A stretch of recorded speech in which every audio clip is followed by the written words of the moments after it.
अब तो संख्या बढ़ गई, तब वही हाल है। पहले कम बैठे थे, अब और ज्यादा बैठे, तब वो। बोल वृंदावन में हरि लाल की, मुरलिया वाले की, प्रेम से बोलिए राधे राधे।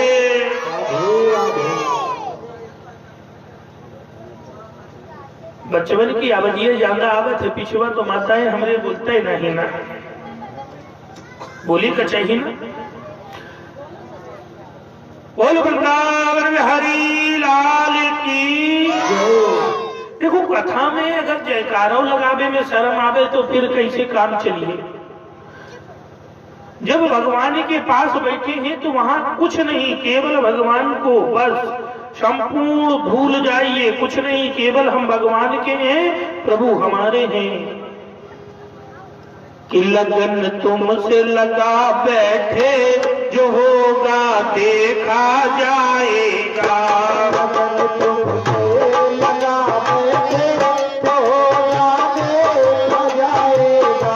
लगन तुमसे लगा बैठे, जो होगा देखा जाएगा।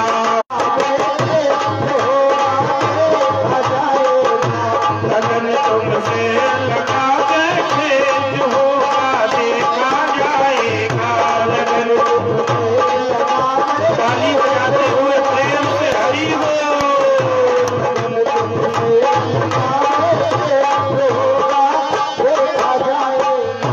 कभी दुनिया से डरते थे तो चुप चुप याद करते थे। कभी दुनिया से डरते थे तो चुप चुप याद करते थे। कभी दुनिया से डरते थे तो चुप चुप याद करते थे। कभी दुनिया से डरते थे तो चुप चुप याद करते थे। कभी दुनिया से डरते थे तो चुप चुप याद करते थे। जब मीराबाई जी राणा सांगा के और परिवार के बीच में फंसी थी, तब भगवान की भक्ति करने में भी बड़ा प्रलय आता था। और आज के समय में भी यही हाल है। अब टीका चंदन लगाए के निकलो, कहा घर वाले की हुआ देखो बाबा जा रहे हैं। हाँ, मंदिरों में जाओ तो बड़ी डर है कि कोई पड़ोसी कहना देखी का भैया सदवाए गए का। कभी दुनिया से डरते थे तो चुप चुप याद करते थे। कभी दुनिया से डरते थे तो चुप चुप याद करते थे। चुप चुप याद करते थे। चुप चुप याद करते थे। चुप चुप याद करते थे। लो अब पर्दा उठा बैठे, जो होगा देखा जाएगा। ताली बजाते हो प्रेम से राधे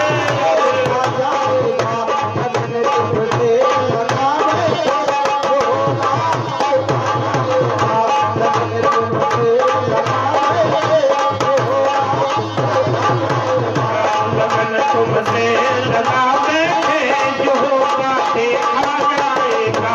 लगन तुमसे लगा बैठे, जो होगा देखा जाएगा। कभी ये ख्याल था दुनिया हमें बदनाम, दुनिया हमें बदनाम ना कर दे। कभी ये ख्याल था दुनिया हमें बदनाम ना कर दे। कभी ये ख्याल था दुनिया हमें बदनाम ना कर दे। कि किसी से मेरी मंजिल का पता पाया नहीं जाता, और जहां मैं हूँ फरिश्तों से वहां जाया नहीं जाता। और मोहब्बत के लिए कुछ खास दिल मकसूद होते हैं, ये वो नगमा है जो हर साज पे गाया नहीं जाता। कभी ये ख्याल था दुनिया हमें बदनाम ना कर दे। कभी ये ख्याल था दुनिया हमें बदनाम ना कर दे। हमें बदनाम ना कर दे। हमें बदनाम ना कर दे। हमें बदनाम ना कर दे। होगा देखा जाएगा। लगन लगा बैठे जो आगे आ जाएगा, लगन तुमसे लगा बैठे जो आगे आ जाएगा। दीवाने बन गए तेरे तो फिर दुनिया से क्या मतलब, दीवाने बन गए तेरे तो फिर दुनिया से क्या मतलब, दीवाने बन गए तेरे तो फिर दुनिया से क्या मतलब, दीवाने बन गए तेरे तो फिर दुनिया से क्या मतलब। जो मोहब्बत के कैदी है ना, न जीते हैं न मरते हैं। जो मोहब्बत के कैदी है ना, न जीते हैं न मरते हैं, तड़पते हैं सिसकते हैं, बस उन्हीं को याद करते हैं। और कोई काम भगवान के अलावा नहीं तो क्या। दीवाने बन गए तेरे तो फिर दुनिया से क्या मतलब, दीवाने बन गए तेरे तो फिर दुनिया से क्या मतलब। सबसे दिल हटा बैठे जो होगा देखा जाएगा, सबसे दिल हटा बैठे जो होगा देखा जाएगा,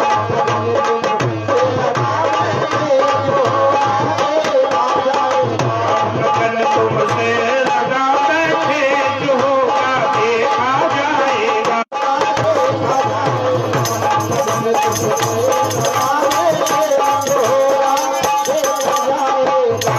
तुम्हारी बेरुखी से दिल मेरा ये टूट ना जाए, तुम्हारी बेरुखी से दिल मेरा ये टूट ना जाए, तुम्हारी बेरुखी से दिल मेरा ये टूट ना जाए, तुम्हारी बेरुखी से दिल मेरा ये टूट ना जाए। समस्या यहाँ पर भी है कि तुम्हारी बेरुखी से दिल मेरा ये टूट ना जाए। हम लोग जब घर द्वार छोड़कर भगवान के लिए निकले और कहीं भगवान ना मिले तो चिंता का विषय है, क्योंकि ठाकुर जी की एक बात बड़ी अजीब है, कन्हैया जी की एक बात बड़ी अजीब है कि पहले कुछ प्रेम बड़ा करते, फिर दूर खड़े मुस्कान लगे, और जब चाह हुई मिलने की जरा मुख चंद्र को कैसे छुपाने लगे, मुख चंद्र को कैसे छुपाने लगे, मुख चंद्र को कैसे छुपाने लगे, मुख चंद्र को कैसे छुपाने लगे। बस एक ही बार हंसा करते फिर सारी उम्र रुलाने लगे, फिर सारी उम्र रुलाने लगे, फिर सारी उम्र रुलाने लगे। करुणा करनी तो दूर रही, करुणा करनी तो दूर रही, करुणा निधि हो के सताने लगे, करुणा निधि हो के सताने लगे, करुणा निधि हो के सताने लगे, करुणा निधि हो के सताने लगे। कि करुणा करनी तो दूर रहे, भगवान का नाम है ना करुणा निधि, करुणा निधान। और ऐसे किसी गोपी ने कहा कि तुम इतना भगवान के लिए व्याकुल हो क्या है, तो एक ने कहा इसमें उनकी कोई गलती ही नहीं है, भगवान की कोई कसूर भी नहीं था कुछ भी उनका। अरे हमारी चाहत ही इतनी थी कि उनको गुरूर हो गया, इसमें भगवान का कोई दोष नहीं है। तुम्हारी बेरुखी से दिल मेरा ये टूट ना जाए, तुम्हारी बेरुखी से दिल मेरा ये टूट ना जाए, आज होगा देखा जाएगा, लो अब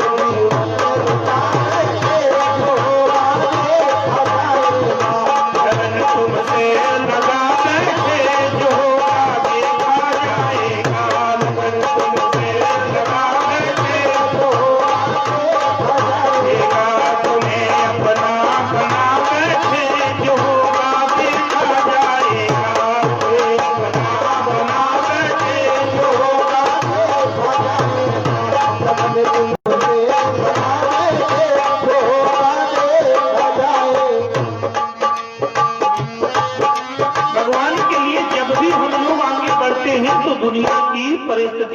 आती हैं, लेकिन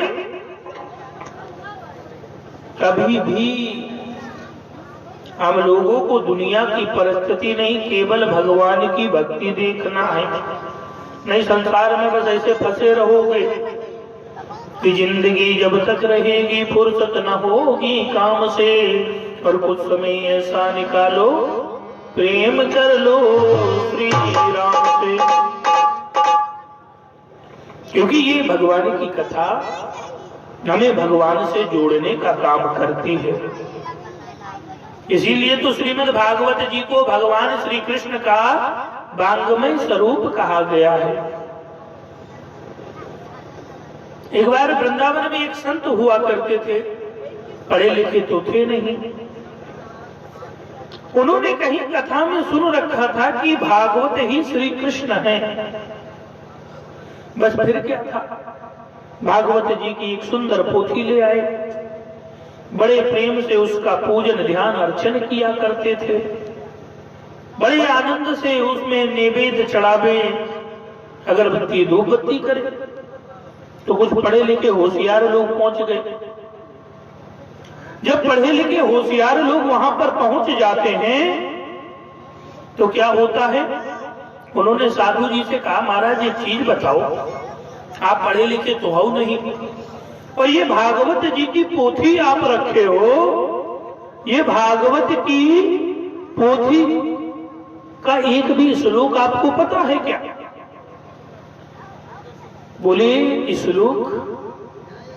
कहीं देखो मैं अनपढ़ व्यक्ति और आप भैया पढ़े लिखे समाज के, कहीं इस श्लोक से हमें कुछ नहीं लेना देना, इस श्लोक से कुछ पीछे से अवजीव नहीं होते।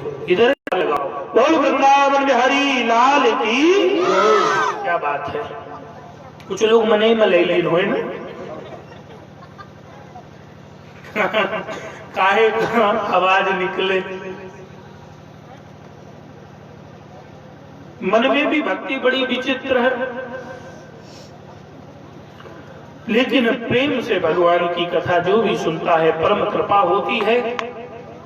आज श्री सुखदेव जी महाराज का आगमन हुआ, सभी महर्षि यमला ऋषि बड़े बड़े ऋषि एकत्र हो गए, सुखदेव जी महाराज का स्वागत करने लगे। ये सुखदेव जी वही हैं जिस समय माता पार्वती जी ने भगवान शिव जी से कहा कि हे प्रभु एक चीज बताओ, आप हमेशा अमर रहते हैं और मुझे मरना पड़ता है, कभी सती के रूप में जन्मती हूँ, कभी मैं गौरा बनती हूँ, कभी पार्वती का रूप लेती हूँ, आप अमर होने का कारण क्या है? तो बोली अमर होने का कारण है मैंने अमर कथा सुनी है। बोले अमर कथा? प्रभु तब तो हमें भी अमर कथा सुनाओ। ये अमर कथा हम भी सुनेंगे। बोले ठीक है। अमर कथा के लिए बड़े सुंदर स्थान पे गए, जिसे आज बाबा अमरनाथ की गुफा कही जाती है। उस स्थान पर पहुंचे हैं, वहां की संपूर्ण वायु को रोका। माता जी ने कहा ये वायु क्यों रोक रहे हो? बोले देखो ये अमर कथा बहुत गुप्त है और जो सुन लेगा वो अमर हो जाएगा, और अगर सभी लोग सुन लेंगे तो सृष्टि का संचालन रुक जाएगा, सृष्टि में संचालन व्यवस्था खराब हो जाएगी, इसलिए देवी ये कथा मैं आप ही को सुनाऊंगा। अब कथा प्रारंभ की गई, जीव जंतु जो थे सब वहां से भाग लिए, लेकिन दो कबूतर का जोड़ा, कहीं कहीं उसे सुख कहा गया है, वहां कबूतर की कथा है और भागवत के, तो वहां पर अंडे रखे हुए थे। कथा के प्रभाव से माता गौरा जी हुकारी भरना भूल गई, लेकिन वो हुकारी भरते रहे। आंख खुली तो देखा माता जी सोए रही हैं। बाबा बोले फिर कथवा तो सुन रहा था। देखे तो दुलठुर पक्षी बैठे हैं, बस फिर क्या था, उठाए बाबा भोलेनाथ त्रिशूल, कहीं हम छोड़ेंगे नहीं तुम्हें मार डालेंगे। भगवान शिव जी त्रिशूल लेके मारने को हुए, और फिर जब मारने को हुए तो ये भागते भागते व्यास जी की पत्नी के गर्भ में प्रवेश कर जाते हैं। 12 वर्षों तक ये गर्भ में ही रहे। बार बार वेदो व्यास जी कहते कि पुत्र बाहर निकलो, उधर शिव जी त्रिशूल लिए खड़े हैं कि जैसे निकलिए हम मार देंगे।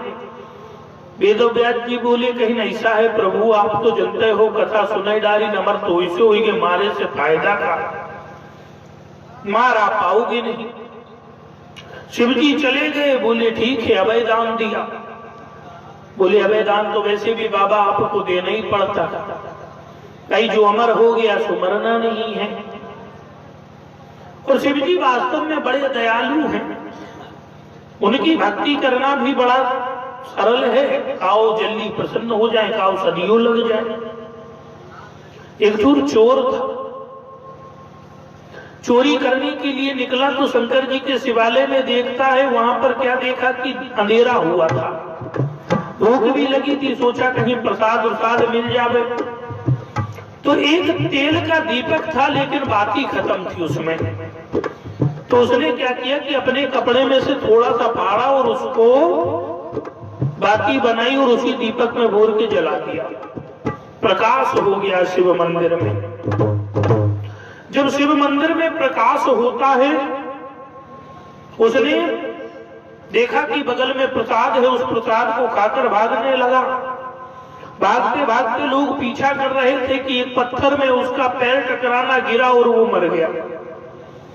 मरने के बाद उसने भगवान का दर्शन किया और भगवान ने अपने दूतों को समझा रहे थे, गणों को समझा रहे थे कि इसको ऊंचा पद मिलना चाहिए। तो वो सुन रहा था, बोले महाराज मैं तो अधर्मी हूँ, चोरी कर रहा था।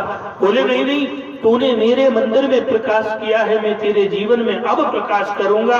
उसे कुबेर बनाकर देवताओं का खजांची बना दिया। आज वो कुबेर पूर्व जन्म का चोर था, जिसे कुबेर भगवान कहा जाता है।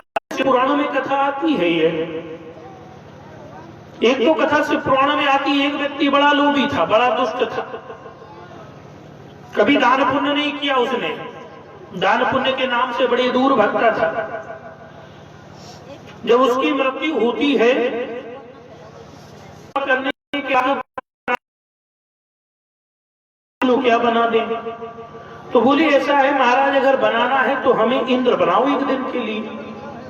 बोले एक दिन के लिए नहीं, केवल एक घड़ी के लिए तुम्हें इंद्र बनाएंगे।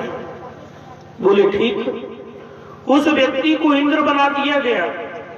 बस उसने सोचा कि मैंने थोड़ा सा दान किया, थोड़ा सा, उस दान के प्रभाव से मुझे आज इंद्र गद्दी मिली है, तो कहीं एक काम करो सब दान कर दो। बस उसने दान करना शुरू कर दिया। सेवकों से कहा हमारा ऐरावत हाथी लाओ। ऐरावत हाथी आया, उठा के दान कर दिया। बोले कल्प वृक्ष कहाँ लगा है स्वर्ग का, उठा के दान कर दिया। घोड़ा कहाँ, उठा के दान कर दिया। सब कुछ दान कर दिया। उसके बाद उसका समय खत्म हुआ तो बेचारा अपना नरक में जाने लगा। इधर देवताओं के राजा इंद्र अपनी गद्दी पे बैठे, तो कहीं अब यात्रा के लिए जाना है हमारा ऐरावत। बोले महाराज दान में चला गया। कहीं कौन ने दान किया भाई, कहीं जो पहले महाराज बैठे थे वो सब दान कर गए। अब उसे वहां नरक में ले जाने को हुए तो फिर यमराज ने रोका, रुको रुको, अरे ये इतना बड़ा दानी है, इसे कहां नरक में ले जा रहे हो। इसने देखो ऐरावत इंद्र का वैभव था, सब दान कर दिया। भगवान से परामर्श लेने लगे, प्रभु अब इसे क्या होना चाहिए। बोले इसे कुछ दिन रखो, उसके बाद इंद्र बनाएंगे बाद में। फिर से भगवान शिव की कृपा ही है। और वास्तव में ये मानिए कि कथा के सच्चे श्रोता भी शिव जी ही हैं, क्योंकि जिस समय कथा सुनने गए थे, एक बार त्रेता जुग माही, एक बार त्रेता जुग माही, शंभु गए तुम भजरी सिपाही, शंभु गए तुम भजरी सिपाही, संग सती जग जननी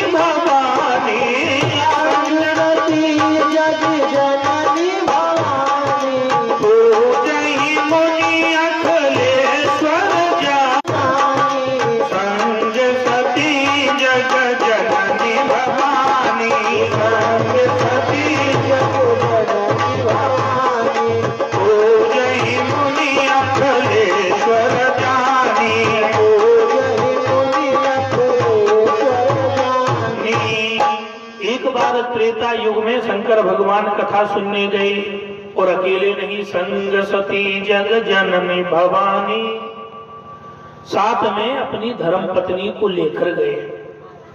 इसीलिए धर्म का कार्य करने के लिए अकेले ना करें, धर्म के कार्य में धर्म पत्नी का होना भी जरूरी है।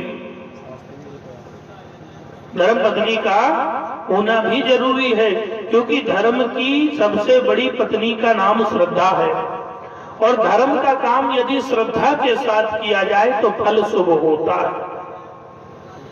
इसीलिए हमेशा कोशिश करें कि भैया दोनों प्राणी कथा में बैठा करें, सही है ना।